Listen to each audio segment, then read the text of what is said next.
Hello student, आज का जो हमारा टॉपिक है वो है Hardy Weinberg principle. Hardy Weinberg principle, जिसको G.H. हार्ली और W. विम्बर्ग ने दिया है। ये प्रिंसिपल क्या होता है, तो ये प्रिंसिपल कहाँ पर अप्लाई होता है ये हम देखते हैं।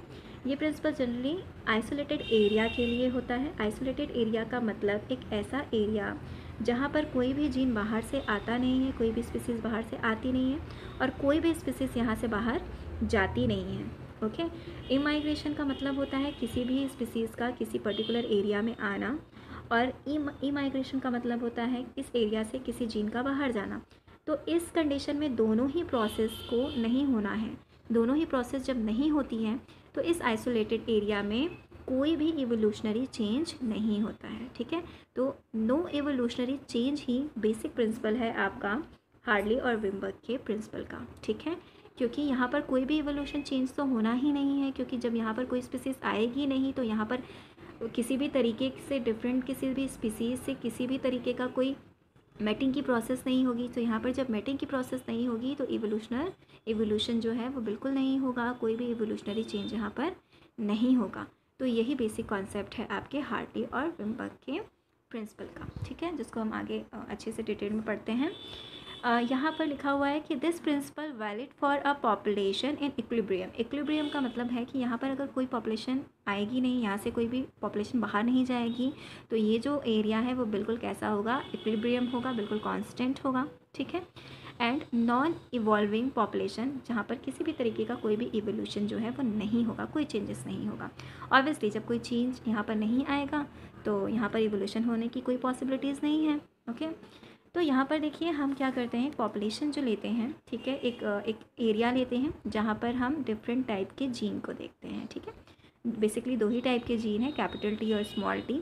ठीक है, तो यहाँ पर इन कैपिटल टी और स्मॉल टी का एक छोटा सा पॉपुलेशन है। ठीक है, स्मॉल पॉपुलेशन है। इस पॉपुलेशन के थ्रू मैं आपको समझाने की कोशिश करती हूँ कि इस पॉपुलेशन में जो जीन है, टोटल नंबर ऑफ जीन जो कि एक पर्टिकुलर एरिया में प्रेजेंट हैं, ठीक है, इसको हम क्या बोलते हैं, जीन पूल कहते हैं। ठीक है, यहाँ पर डेफिनेशन लिखिए, sum total of all the allele of a population takens together. ठीक है, तो ये क्या है, एक पर्टिकुलर एरिया में डिफरेंट टाइप्स के जो एलील हैं वो क्या है, इस पॉपुलेशन में है, प्रेजेंट है, तो ये है हमारा जीन पूल। ओके, अब यहाँ पर जो भी जीन प्रेजेंट है, इन जीन के इंटरनल जो इनमें जो मेटिंग की प्रोसेस हो रही है, इस मेटिंग की प्रोसेस के थ्रू जो है एक नई ही पॉसिबिलिटीज़ जो बनती है यहाँ पर। ठीक है, जिसको हम बोलते हैं एलील, है ना।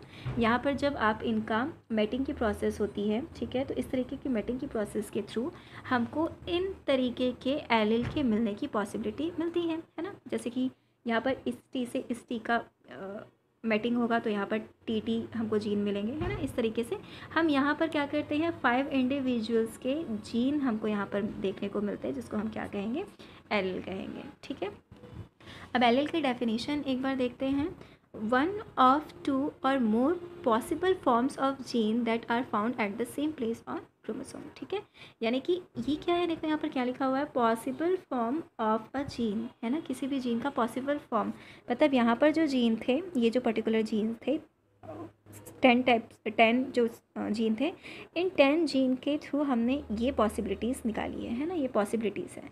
तो पॉसिबल फॉर्म्स ऑफ जीन, इसको हम क्या कहते हैं, इसको हम कहते हैं एलील्स। ठीक है, तो ये 5 टाइप्स के एलील हैं। ओके, अब पहले तो आप ये देखिए कि जो फैक्टर है, ये कौन कौन से फैक्टर जो हैं वो आपके हार्ली विम्बर्ग प्रिंसिपल को इफ़ेक्ट करते हैं।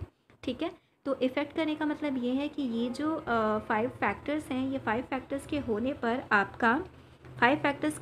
पर आपका हार्ली और विम्बर्ग प्रिंसिपल जो है वो काम नहीं करता है ना। तो ये जो 5 फैक्टर्स हैं इनको नहीं होना चाहिए। तो ये 5 फैक्टर्स है क्या, तो पहला जो है वो है आपका जीन फ्लो। जीन फ्लो का मतलब होता है कि एक पर्टिकुलर पॉपुलेशन से कोई भी स्पीसीज़ जो है वो किसी दूसरे पॉपुलेशन में चली जाती है ना। यहाँ से एक पर्टिकुलर एरिया से, यहाँ से स्पीसीज़ से कोई एक जो स्पीसीज़ है पॉपुलेशन से, वो दूसरे पॉपुलेशन में चली गई है ना। तो इसको हम क्या कहते हैं, जीन फ्लो, क्योंकि यहाँ पर जब ये स्पीसीज़ यहाँ गई है तो ये अपने साथ जीन भी लेकर चली गई है, तो यहाँ पर जीन का क्या हो गया, फ्लो हो गया। तो ये जो प्रोसेस है ये बिल्कुल नहीं होनी चाहिए। अगर ये हुई तो एक तरीके से एवोल्यूशन हो जाएगा, जीन में चेंज हो जाएगा, है ना। तो वही हमको नहीं करना है, क्योंकि अगर यहाँ पर जीन का चेंज हो जाएगा तो यहाँ पर हार्ली विम्बर्ग प्रिंसिपल जो है वो वर्क नहीं करेगा। तो यहाँ पर आपके जीन का फ्लो नहीं होना चाहिए। ठीक है, उसके बाद सेकंड जो है वो है आपका जीन ड्रिफ्ट। जीन ड्रिफ्ट क्या होता है, ये जो प्रोसेस है ये बाय चांस होती है, ठीक है, ऑकर बाय चांस। तो इसमें क्या होता है कि अगर मान लो ये कोई एक पर्टिकुलर प्लेस है जहाँ पर दो अलग अलग स्पीसीज़ है, तो इस पॉपुलेशन में अचानक से अगर कोई चेंजेस आ जाता है, या तो कोई ऐसा डिज़ास्टर हो जाता है जिसकी वजह से यहाँ से किसी स्पीसीज़ को बाहर जाना पड़ जाता है, ठीक है, फूड के लिए या किसी और रिक्वायरमेंट के लिए, जब यहाँ से कोई स्पीसीज़ जो है वो किसी दूसरी जगह चला जाता है, ठीक है। तो ये जो स्पीसीज़ है जो कि एक अलग ही लैंड में चला गया, यहाँ पर आने के बाद इसने क्या किया, ग्रो किया, और ग्रो करके इसने अपनी एक नई स्पीसीज़ बना ली, है ना। तो एक नई ही पॉपुलेशन इन्होंने यहाँ पर डेवलप कर दी थ्रू द मीटिंग। तो यहाँ पर जो पॉपुलेशन डेवलप हुई है, ये जो पॉपुलेशन है इसमें पाए जाने वाले जो भी स्पीसीज़ हैं, ये स्पीसीज़ बिल्कुल अपने पहले के जो स्पीसीज़ होते हैं उनसे डिफरेंट होते हैं, ठीक है। ये नए ही तरीके के स्पीसीज़ बन जाते हैं। तो इसको हम क्या बोलते हैं, जीन ड्रिफ्ट, है ना। जीन जो है यहाँ पर क्या हो जाती है, यहाँ पर पहले के कंपेयर में यहाँ पर जीन जो है वो बिल्कुल चेंज हो जाती है, एक नई ही स्पीसीज़ यहाँ पर आ जाती है ना। तो इस तरीके की जो जेनेटिक ड्रिफ्टिंग है, ये प्रोसेस भी बिल्कुल नहीं होनी चाहिए, क्योंकि अगर ये हुआ तो एक नई स्पीसीज़ बन जाएगी, तो एक तरीके का हम एवोल्यूशन ही मानेंगे, है ना, एवोल्यूशन हो गया। तो ये एवोल्यूशन बिल्कुल नहीं होना चाहिए, अदरवाइज़ आपका जो हार्डली और विम्बर का प्रिंसिपल है वो वर्क नहीं करेगा, ठीक है। तो ये भी नहीं होना चाहिए।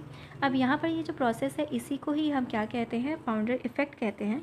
फाउंडर इफेक्ट क्या होता है, तो देखिए, when small group of individuals become isolated from a large population, एक लार्ज पॉपुलेशन से कोई भी स्मॉल ग्रुप जो है वो क्या हो रहा है, आइसोलेट हो रहा है, regardless of what the regional population looks like. तो वो बिल्कुल अपने पहले के पॉपुलेशन से, ओल्ड पॉपुलेशन से वो बिल्कुल नहीं दिखती हैं, ओके। तो ये था जेनेटिक ड्रिफ्ट, जो कि नहीं होना चाहिए। अगर ये हुआ तो आपका हार्डली और विम्बर प्रोसेस काम नहीं करेगी, ठीक है। उसके बाद यहाँ पर आता है थर्ड वन जो है वो है आपका जीन रिकॉम्बिनेशन। जीन रिकॉम्बिनेशन जो है ये जनरली हम देखते हैं जेनेटिक्स में कि जो हमारे एलील होते हैं, जो हमारे लिंकेज ग्रुप होते हैं, लिंकेज ग्रुप मतलब हमारे जो जीन होते हैं जो लिंक होते हैं, है ना, जिनके बीच में क्रॉसिंग ओवर होती है, क्रॉसिंग ओवर होने के बाद एक नए ही फॉर्म में हमको जीन मिलता है, जिसको हम जीन रिकॉम्बिनेशन कहते हैं।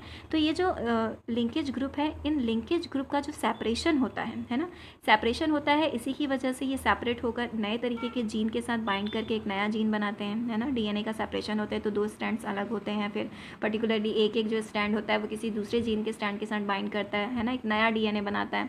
तो इस तरीके से एक सेपरेशन होता है। तो ये जो सेपरेशन है ये बिल्कुल नहीं होना चाहिए। अगर सेपरेशन होगा तो आपके जो जीन हैं उनके चेंज होने की जो पॉसिबिलिटीज़ है वो बढ़ जाती हैं।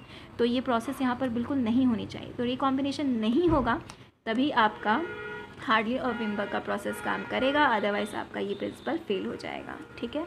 फोर्थ जो है वो है आपका म्यूटेशन। म्यूटेशन क्या होता है, तो चेंजेस इन अ डीएनए। जब आपके डीएनए में कोई चेंज आता है तो हम उसको म्यूटेशन कहते हैं, है ना। जब म्यूटेशन नहीं होता है, कोई जीन में चेंज नहीं होता है, तो जो नॉर्मल प्रोडक्ट हमको मिलता है वो डीएनए के चेंज हो जाने की वजह से वो प्रोडक्ट म्यूटेंट हो जाता है ना, इसमें कोई चेंजेस आ जाता है जो बिल्कुल अपने नॉर्मल फॉर्म से बिल्कुल डिफरेंट होता है, तो इसको हम म्यूटेशन कहते हैं। तो म्यूटेशन भी नहीं होना चाहिए, क्योंकि अगर म्यूटेशन हुआ तो क्या हो जाएगा, जीन चेंज हो जाएंगे, और जीन चेंज हो जाएंगे तो इक्विलिब्रियम वाला जो प्रोसेस है, जो इक्विलिब्रियम की जो प्रिंसिपल है वो बिल्कुल फेल हो जाएगी, है ना, कांस्टेंट नहीं रहेगा, क्योंकि जीन में चेंजेस आ जाएगा। तो ये भी जो है नहीं होना चाहिए।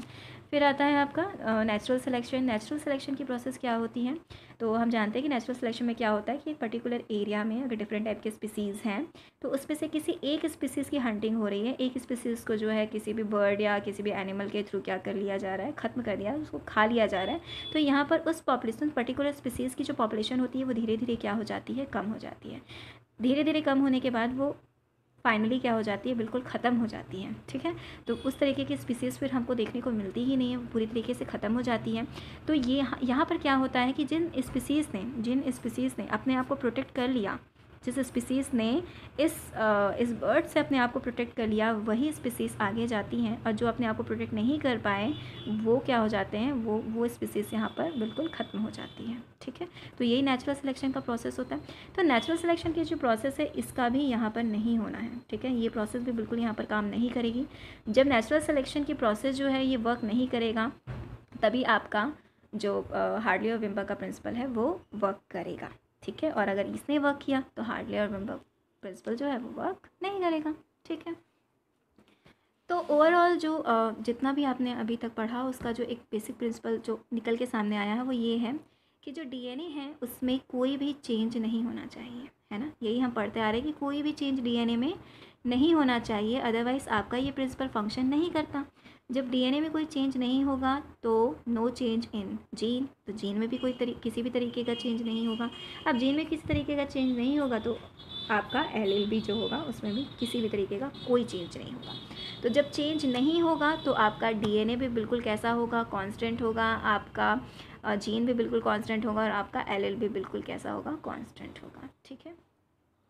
अब मेन जो पॉइंट है इसका ये है कि आपकी जो एलएल की फ्रिक्वेंसी होती है remain fixed and even remain same through generation. मतलब ये कि आपकी जो एलएल की फ्रिक्वेंसी है, एलएल की फ्रिक्वेंसी का मतलब होता है किसी भी एक पर्टिकुलर एरिया में किसी भी एक जीन का कितने टाइम आना, है ना। जैसे कि हमने यहाँ पर देखा कि यहाँ पर जो है आपके जो कैपिटल टी है, ये कैपिटल टी 8 टाइम्स आपको देखने को मिल रहा है ना। यहाँ पर 6 टाइम देखने को मिल रहा है, 1 2 3 4 5 एंड 6 टाइम आपको ये कैपिटल टी देखने के लिए मिल रहा है। तो यहाँ पर इसकी जो फ्रिक्वेंसी है वो फ्रिक्वेंसी क्या होगी, 6 बोलेंगे आप, है ना, क्योंकि 6 टाइम आपको वो जीन जो है वो देखने को मिल रहा है। ठीक है। तो वही यहाँ पर कह रहा है कि जो आपकी जीन की फ्रिक्वेंसी है, so number of repeated allele in population, number of repeated alleles in population. तो आपके इस पॉपुलेशन में एलील की जो रिपीटेशन है उसको हम काउंट करते हैं, जिसको हम एलील फ्रिक्वेंसी कहते हैं। तो आपके इस प्रिंसिपल में एलील की जो फ्रिक्वेंसी है वो बिल्कुल कैसी होनी चाहिए, फिक्स्ड होनी चाहिए और इसमें कोई भी चेंज नहीं होना चाहिए। तो बिल्कुल ये कैसी होनी चाहिए, सेम होनी चाहिए जैसे वो पहले थी, कोई चेंजेस इसमें नहीं होना चाहिए। ठीक है। Allele frequency remain fixed and even remain same through generation, यानी पहली जनरेशन में जैसी थी वही उसके नेक्स्ट जनरेशन में भी सेम ही रहेगी, कोई चेंजेस नहीं होगा। ओके। सो मेन प्रिंसिपल जो है वो क्या है, तो allele frequency in a population are stable. Allele की जो फ्रिक्वेंसी है वो बिल्कुल क्या है, स्टेबल है। और यहाँ पर जो है जो फ्रिक्वेंसी जो है वो बिल्कुल कैसी है, कांस्टेंट है। कैसी है, कांस्टेंट है। तो ये जो फ्रिक्वेंसी है ये कांस्टेंट भी है और स्टेबल भी है और ये जनरेशन टू जनरेशन क्या हो रही है, बिल्कुल चेंज नहीं हो रही है। ठीक है। तो ये जो प्रोसेस है, यही प्रोसेस आपके हार्टली और विम्बर्ग के प्रिंसिपल को क्या करती है, प्रूफ करती है। एलील की फ्रिक्वेंसी जो कि किसी भी पॉपुलेशन में स्टेबल है और कांस्टेंट है, जो जनरेशन टू जनरेशन भी चेंज नहीं होगी, बिल्कुल कांस्टेंट रहेगी। The gene pool and their allele remain constant. अगर आपके जीन में कोई चेंजेस नहीं आएगा, आपके एलील की फ्रिक्वेंसी में कोई चेंज नहीं आएगा, तो जीन पूल में तो कोई भी चेंजेस नहीं होगा। ओके। तो यहाँ पर ये प्रूफ करता है आपके किसको, आपके हार्टली और विम्बर्ग के प्रिंसिपल को। Okay. So this is genetic equilibrium. तो यही जो प्रोसेस है यही हमारी होती है जेनेटिक इक्विलिब्रियम। ठीक है। जहाँ पर कोई भी तरीके का चेंजेस नहीं हो रहा है, बिल्कुल इक्विलिब्रियम है, बिल्कुल कांस्टेंट है, बिल्कुल फिक्स्ड है। ओके। उसके बाद ये जो है ये बेसिक एक प्रिंसिपल है, एक इक्वेशन है आपके हार्टली और विम्बर्ग प्रिंसिपल को, जो कि हम आगे इसको और अच्छे से पढ़ेंगे। ठीक है। तो आप एक ओवरव्यू इसका एक बार देख लीजिए कि क्या होता है। तो यहाँ पर p² + 2pq + p² = 1। ठीक है। ये पूरे इक्वेशन की जो वैल्यू होती है वो क्या होती है, हमेशा 1 ही होती है। ठीक है। 1 से ज़्यादा नहीं होगी, ये वैल्यू हमेशा कैसी होगी, कांस्टेंट रहेगी, सिर्फ 1 रहेगी। ठीक है। तो यहाँ पर जो p² है ये आपको शो करता है frequency of homozygous dominant genotype. ठीक है। आपका होमोजाइगस डोमिनेंट को शो कर रहा है आपका p²। और यहाँ पर जो q का स्क्वायर है, q का जो स्क्वायर है वो आपको शो करता है frequency of homozygous recessive genotype. ठीक है। यहाँ पर आपने डोमिनेंट जीनोटाइप देखा और यहाँ पर आपने रेसेसिव जीनोटाइप देखा, लेकिन दोनों ही क्या थे, होमोजाइगस। ओके।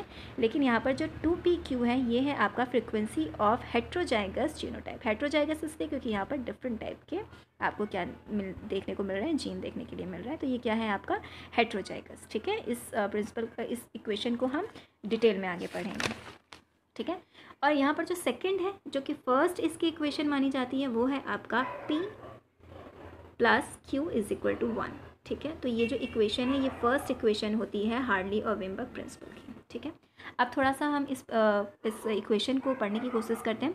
यहाँ पर जो P है ये आपको क्यों किस लिए वर्क करता है, किस लिए यूज़ होता है, तो ये यूज़ होता है, ये आपको शो करता है frequency of allele A in population. किसी भी एक पॉपुलेशन में, देखो यहाँ पे एक पॉपुलेशन है, ठीक है, यहाँ पे एक पॉपुलेशन है जहाँ पे दो टाइप के एलील दिख रहे हैं, ठीक है, एक कैपिटल ए है, एक स्मॉल ए है, दो टाइप के आपको यहाँ पर एलील देखने के लिए मिल रहा है एक पर्टिकुलर पॉपुलेशन में। तो यहाँ पर जो P है वो आपके यहाँ पर प्रेजेंट जो ए एलील है उसकी फ्रिक्वेंसी को शो कर रहा है, और जो Q है वो आपके स्मॉल ए की फ्रिक्वेंसी को शो कर रहा है। तो कहने का ये मतलब है कि यहाँ पर ये दोनों ही अलग अलग एलील की जो फ्रिक्वेंसी होती है, इन दोनों फ्रिक्वेंसी का जो सम होता है वो ऑलवेज़ कैसा होगा, 1 होगा, बिल्कुल कांस्टेंट होगा। इसको हम प्रूफ करेंगे, ओके, आगे हम प्रूफ करेंगे कैसे होता है ये कांस्टेंट, ठीक है। तो ये जो है ये बिल्कुल आपको सामने से दिखने वाला जीन का जो कैरेक्टर है, जो कि आप फिज़िकली इस चीज़ को देख सकते हैं, ठीक है। तो ये जो है ये फिनोटाइप को शो करता है, ये जो इक्वेशन है ये फिनोटाइप को शो करता है, ठीक है, जिसको हम बाहर से देखेंगे तो हमको सिर्फ ये दो ही तरीके के एलील देखने को मिलेंगे, दो ही तरीके का कैरेक्टर हमको देखने को मिलेगा।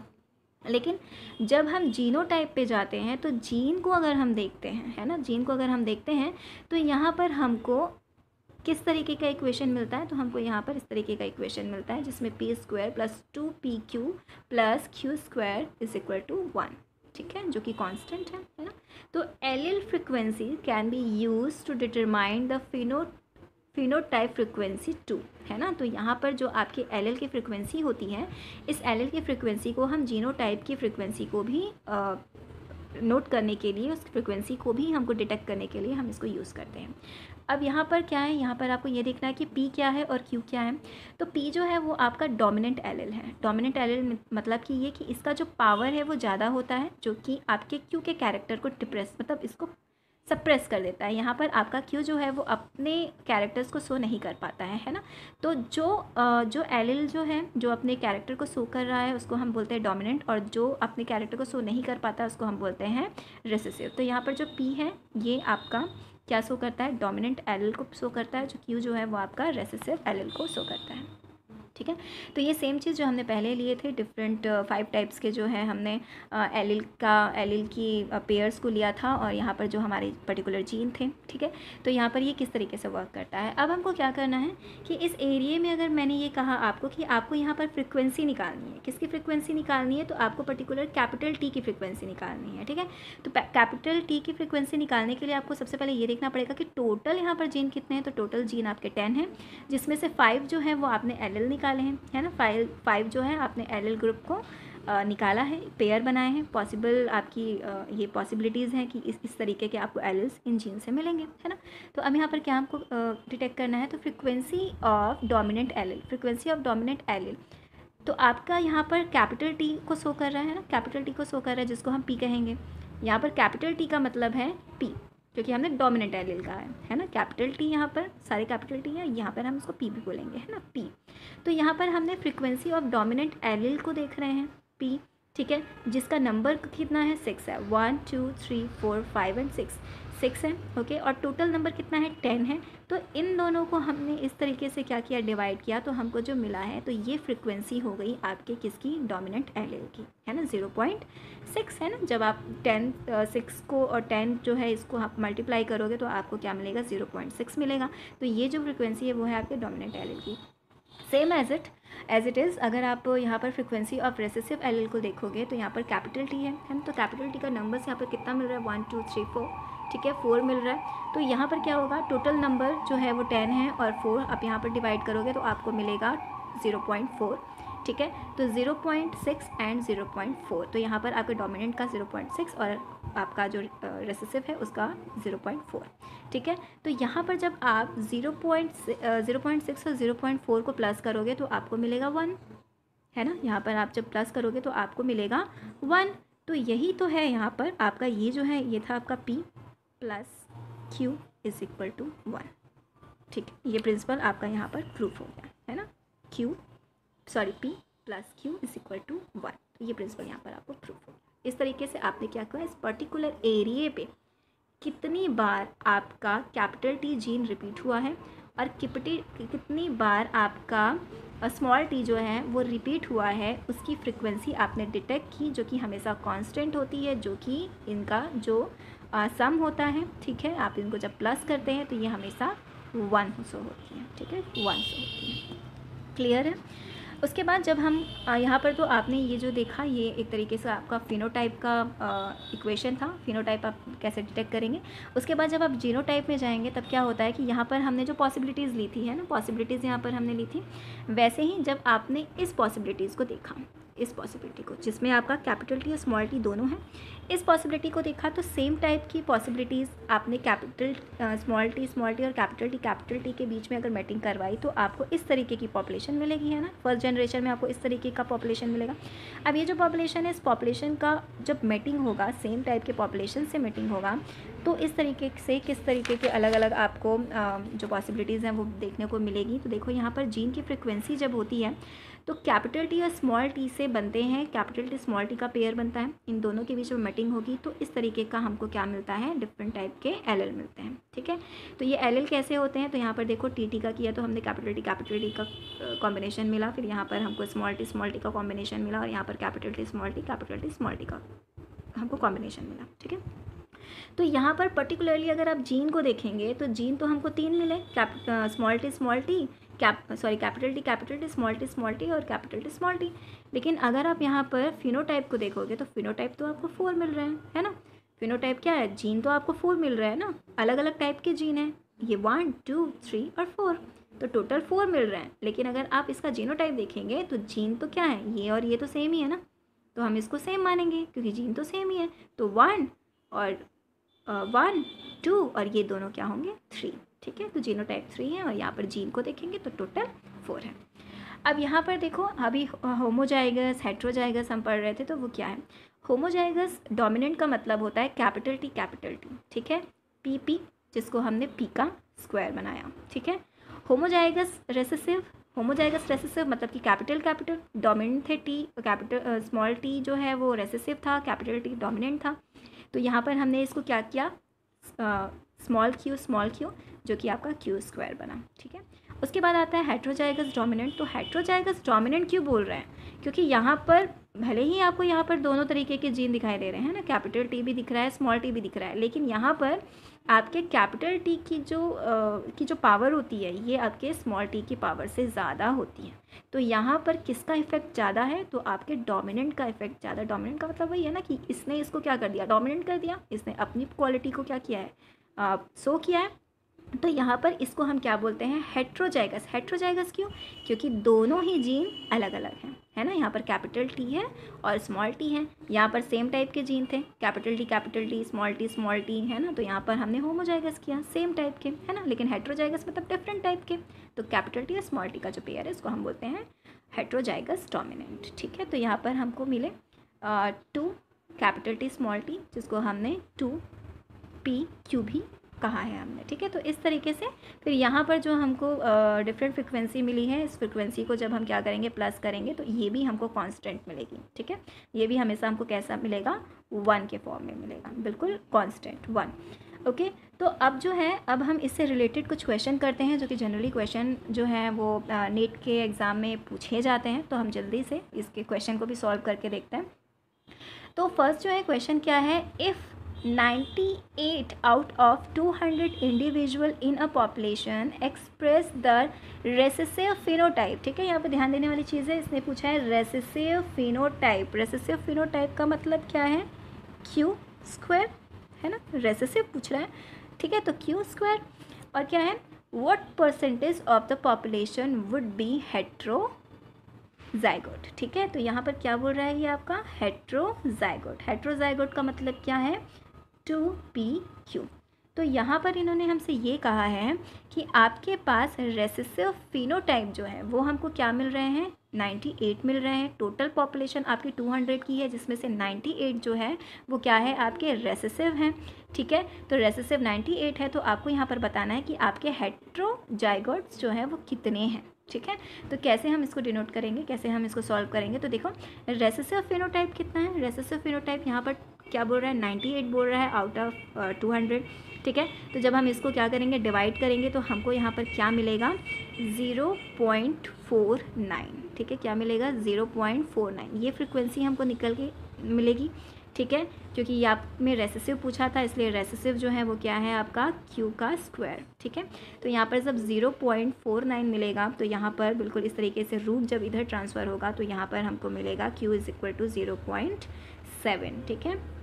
तो यहाँ पर 0.7, तो जैसा कि मैंने आपको बताया था कि हमेशा से P plus Q is equal to 1 होता है ना। तो यहाँ पर अगर आपके पास किसकी वैल्यू है, अगर आपके पास Q की वैल्यू तो आप P की वैल्यू ईज़िली निकाल सकते हो। यहाँ पर वही चीज़ हुई है, P यहाँ पर दिया हुआ है प्लस 0.7 और 0.7 इज़ इक्वल टू 1। तो यहाँ पर जब 1 से आप माइनस करोगे 0.7 को तो आपको मिलेगा 0.3, ठीक है। तो यहाँ पर आपकी P की जो फ्रिक्वेंसी है, ठीक है, P क्या है यहाँ पर P जो है वो है आपका डोमिनेंट, है ना, आपका होमोजाइगस डोमिनेंट कैरेक्टर है। तो डोमिनेंट कैरेक्टर जो है वो कैसा है 0.3 की फ्रिक्वेंसी में है और आपका जो रेसेसिव है वो आपका 0.7 की फ्रिक्वेंसी में है। तो देखो यहाँ पर 7 है और यहाँ पर क्या है, यहाँ पर क्या है 3 है ना, 0.7 और 0.3। तो जब हम दोनों को जोड़ेंगे तो हमको 1 ही मिलेगा, है ना, 1 ही मिलेगा। लेकिन यहाँ पर पूछ रहा है आपको हेट्रोजाइगोट्स। तो हेट्रोजाइगोट्स का मतलब होता है 2pq, है ना, 2pq। तो ये जो 2pq है इसमें क्या होगा, तो देखिए 2 इंटू ये 2 आपने लिखा है यहाँ पर 2 इंटू P की वैल्यू कितनी थी 0.3 और Q की वैल्यू कितनी थी 0.7।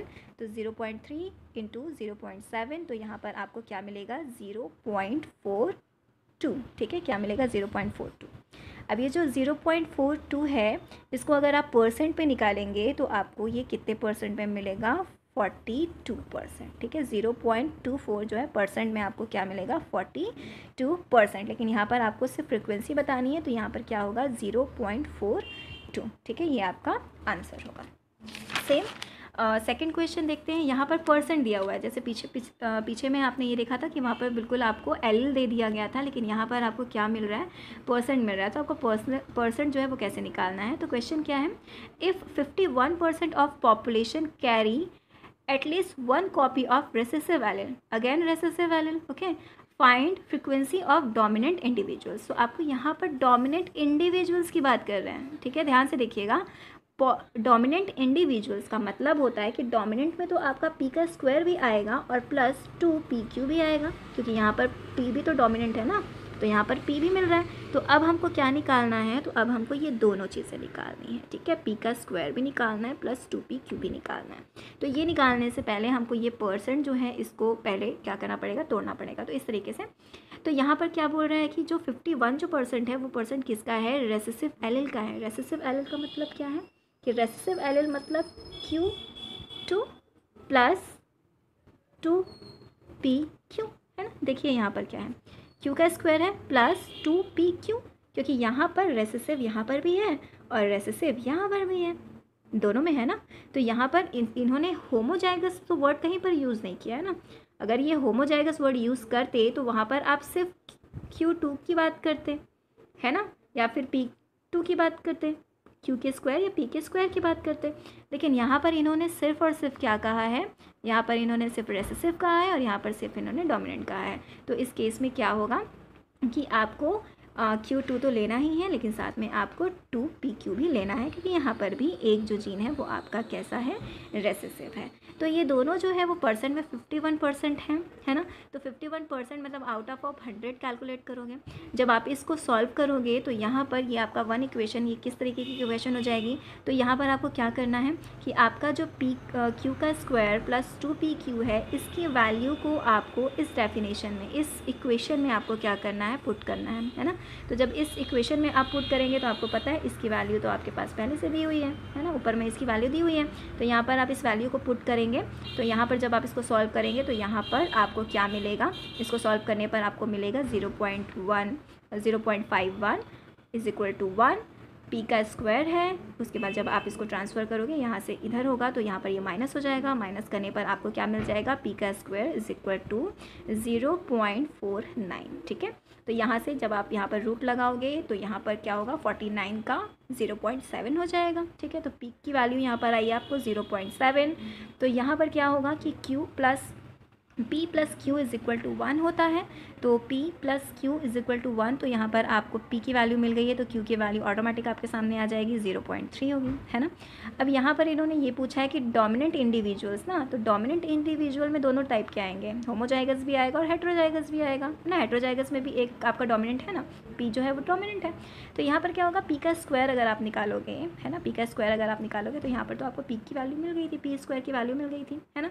अब यहाँ पर 2 आपने निकाला, 2 इंटू क्या होगा आपका, देखो यहाँ पर जो मैंने कैलकुलेट किया ये देखिए, ठीक है, 2PQ 2 इंटू 0.7 इंटू 0.3, ठीक है। यहाँ से निकल के आपको क्या मिलेगा, 0.42 की वैल्यू मिलेगी।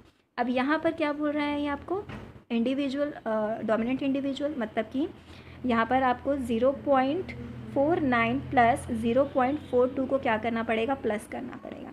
जब आप इन दोनों को प्लस करोगे तो आपको मिलेगा 0.91। ये आपकी टोटल फ्रिक्वेंसी जो है वो किसकी मिलेगी, डोमिनेंट इंडिविजुअल की मिलेगी, है ना। ये आपको बिल्कुल याद रखना है कि डोमिनेंट इंडिविजुअल अगर आपको पूछ रहा है तो आपको होमोजाइगस में डोमिनेंट कैरेक्टर, है ना, क्योंकि P जो है वो आपका डोमिनेंट है ना। तो होमोजाइगस में भी आपको डोमिनेंट कैरेक्टर को लेना है और हेट्रोजाइगस में भी एक आपको डोमिनेंट रहता है तो आपको लेना है।